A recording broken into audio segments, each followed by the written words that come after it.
샬롬. 10월 17일 아까의 시간이 돌아왔습니다. 오늘 함께 나누실 말씀은 열왕기상 17장 8절에서 24절까지의 말씀입니다. 지금까지 열왕기의 내용들은 모두 남유다와 북이스라엘의 왕들에 관한 이야기였습니다. 솔로몬 왕에 대해 길게 다루면서 열왕기 기자는 여호와의 길을 따르는 것이 왕으로서 마땅히 가야 하는 길임을 분명하게 제시했습니다. 그리고 이후 왕들에 대해서 계속해서 기록해 왔습니다. 그런데 어제부터 시작해서 앞으로 살펴볼 본문을 보면 아합 왕의 이야기이긴 하나 이전과 다르게 선지자 엘리야가 등장합니다. 이때의 본문들을 살펴보시면 엘리야는 단순히 보조 출연자가 아니라 주인공과 같이 묘사됩니다. 이전까지 왕들에게 주목했던 것에 비해 다른 내용이 기록되었다는 것은 열왕기서라는 성경 안에서 아주 중요한 이야기를 하고 있다고 보아야 합니다. 하나님께서는 엘리야를 통해 이스라엘에 비가 내리지 않을 것을 선언하셨습니다. 이는 하나님을 떠나 우상 숭배했던 이스라엘에 대한 심판이었고 동시에 그들이 섬겼던 바알 신에 대한 심판이기도 했습니다. 하나님의 말씀대로 비가 내리지 않았습니다.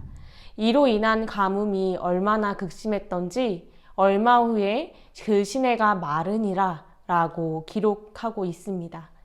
시간이 얼마나 흘렀는지는 모르겠지만 여호와의 말씀이 엘리야에게 임했습니다. 9절 말씀입니다. 너는 일어나 시돈에 속한 사르밧으로 가서 거기 머물라. 내가 그곳 가부에게 명령하여 내게 음식을 주게 하였느니라. 하나님께서는 엘리야에게 시돈에 속한 사르밧으로 가라고 명령하셨습니다. 이 시돈은 이스라엘 땅이 아닙니다. 16장 31절 말씀을 보시면 시돈 사람의 왕 엣바알의 딸 이세벨을 아내로 삼고 라고 기록되어 있습니다. 즉 시돈 땅은 이방 땅일 뿐만 아니라 아합과 결혼하여 이스라엘을 바알 숭배로 물들인 이세벨의 고향이기도 했습니다. 시돈 사람들이 섬기는 신은 당연히 바알과 아세라였습니다. 고대 근동 사람들의 눈으로 보았을 때 이 시돈 땅은 바알의 다스림을 받는 땅이었습니다.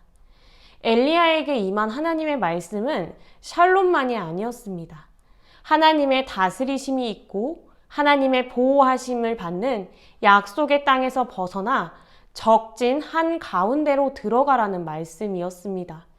동시에 그곳에서 먹을 것을 공급하시겠다. 즉 죽음 가운데 엘리야의 생명을 돌보시겠다는 무겁고 두려운 말씀이었습니다. 엘리야는 주님의 말씀대로 행했습니다. 그리고 사르밧에서 한 가부를 만납니다. 아마도 가부들은 가부 특유의 복장을 하고 있었기 때문에 엘리야는 그녀를 본 순간 하나님이 말씀하신 사람이 바로 저 사람이다 라는 생각이 들었을 것입니다. 엘리야가 물을 요청하고 떡을 요청하자 가부가 다음과 같이 이야기합니다. 12절 말씀입니다.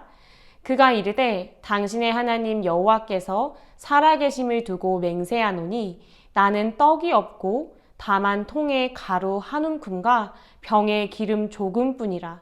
내가 나뭇가지 둘을 주어다가 나와 내 아들을 위하여 음식을 만들어 먹고 그 후에는 죽으리라.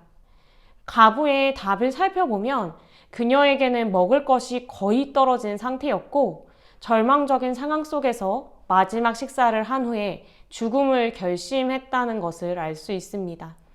그녀가 이렇게 절망적인 상황에 처한 것은 그녀가 살고 있는 시돈 땅, 천둥을 주관하고 비를 내리게 하여 풍요를 가져다주는 바알이 다스리는 이 땅이 궁핍에 처했기 때문입니다.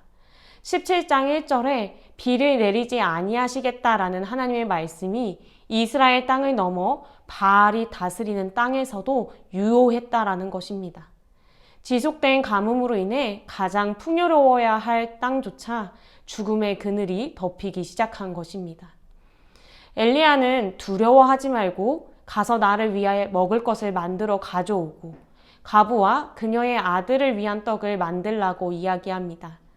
하나님께서 다시 비를 내리시는 날까지 그녀의 가루통과 기름병이 떨어지지 않을 것이기 때문이었습니다. 가부는 엘리야의 말대로 행했습니다. 분명 단 한 번의 식사밖에 되지 않았던 가루와 기름이었으나 가부와 그녀의 아들 엘리야가 여러 날 식사를 계속할 수 있게 되었습니다. 열왕기 기자는 이를 여호와께서 엘리야를 통하여 하신 말씀같이 통의 가루가 떨어지지 아니하고 병의 기름이 없어지지 아니하니라 라고 기록하고 있습니다. 바알이 다스리는 것처럼 보이는 시돈 땅에서도 하나님의 말씀은 힘있고 능있어 그대로 이루어짐을 보여주고 있습니다.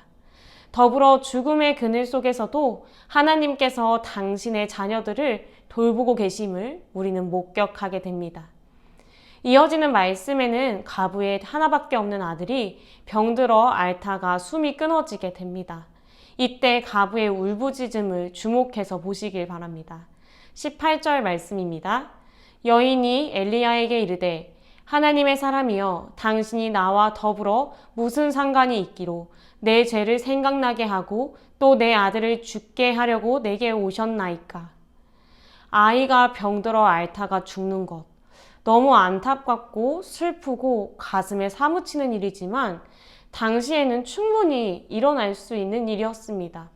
아마도 의학기술이 지금처럼 발전하지 못했던 이 시대에 아이들이 병들어서 죽는 일들은 종종 때로는 흔하게 벌어지는 일이었을 것입니다.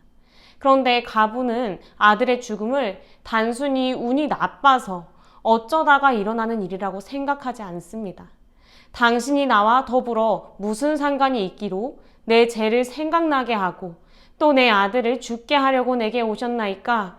라는 그녀의 부르짖음 속에는 아이의 죽음이 하나님으로부터 왔다는 인식이 담겨 있습니다.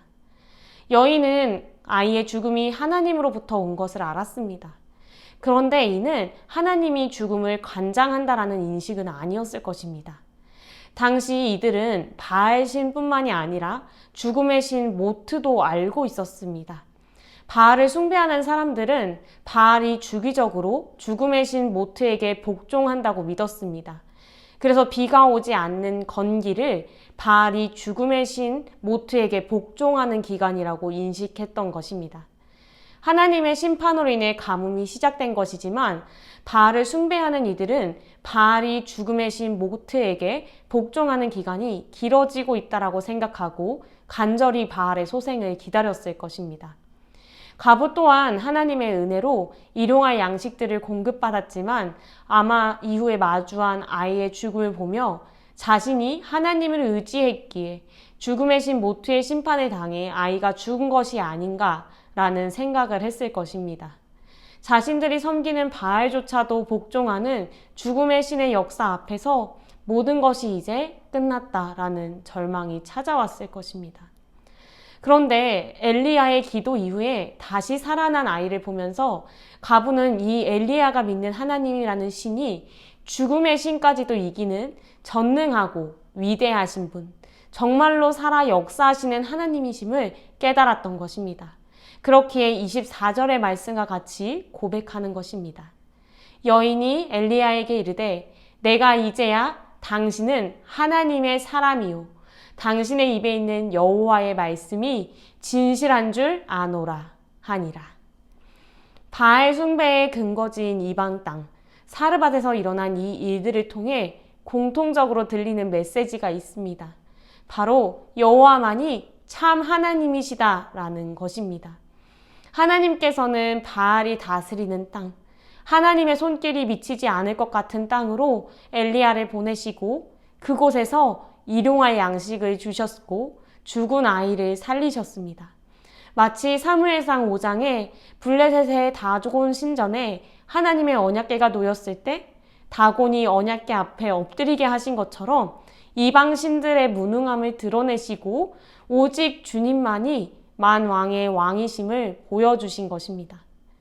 우리가 살아가는 삶의 터전은 마치 바알 숭배의 근거지인 시돈과 같습니다. 때론 하나님의 손길이 미치지 않는 것처럼 부조리함과 제약으로 가득하여서 이곳에서 생존하기 위해서는 하나님의 방법이 아닌 세상의 방법을 따라야 할 것 같은 두려움과 막막함, 압박과 속상함이 밀려오곤 합니다. 그러나 시돈 사르밧 땅에서 도망자 엘리야와 미천한 사르밧 과부의 삶 가운데 일어난 일을 기억하시길 바랍니다. 아무도 주목하지 않는 작은 인생에 찾아오셔서 일용할 양식을 주시고 죽음을 이기심으로 여호와만이 참 하나님이심을 친히 보여주신 하나님의 은혜가 이미 우리 삶에 예수 그리스도를 통해 임했음을 기억하시길 바랍니다. 사도 바울은 고린도 4장 말씀을 통해 이렇게 이야기합니다. 우리가 이 보배를 질그릇에 가졌으니 이는 심히 큰 능력은 하나님께 있고 우리에게 있지 아니함을 알게 하려 함이라.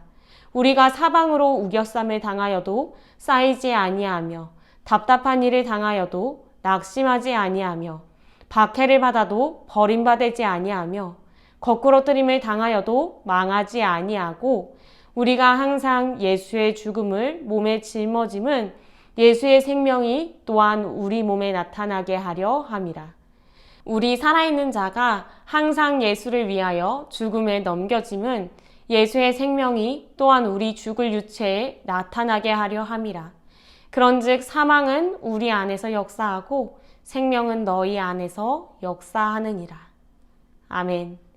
이 사도 바울의 고백처럼 성령님을 통해 내주하시는 예수 그리스도의 생명의 역사 속에서 오늘 하루도 여호와만이 참 하나님이심을 붙들고 경험하고 고백하는 모든 성도님들이 되시기를 진심으로 축복합니다. 함께 기도하도록 하겠습니다. 하나님 아버지, 주님만이 우리의 왕이심을 잊지 않게 하여 주옵소서. 사방으로 우겨쌈을 당한 것과 같은 오늘의 삶 가운데서 성령님을 통해 생명으로 다스리시는 예수 그리스도의 역사하심을 붙들고 경험하게 하여 주시옵소서. 그리하여 여호와 하나님만이 참 하나님이시다라는 고백이 우리 삶 가운데, 삶의 현장 가운데 흘러넘치는 은혜가 있게 하여 주옵소서. 모든 것 주님께 맡겨드리며 살아계신 예수님의 이름으로 기도드립니다. 아멘. 오늘 하루도 말씀을 붙잡으시고 여호와만이 참 하나님이심을 경험하는 하루가 되시길 축복합니다. 내일 아까의 시간에 뵙도록 하겠습니다.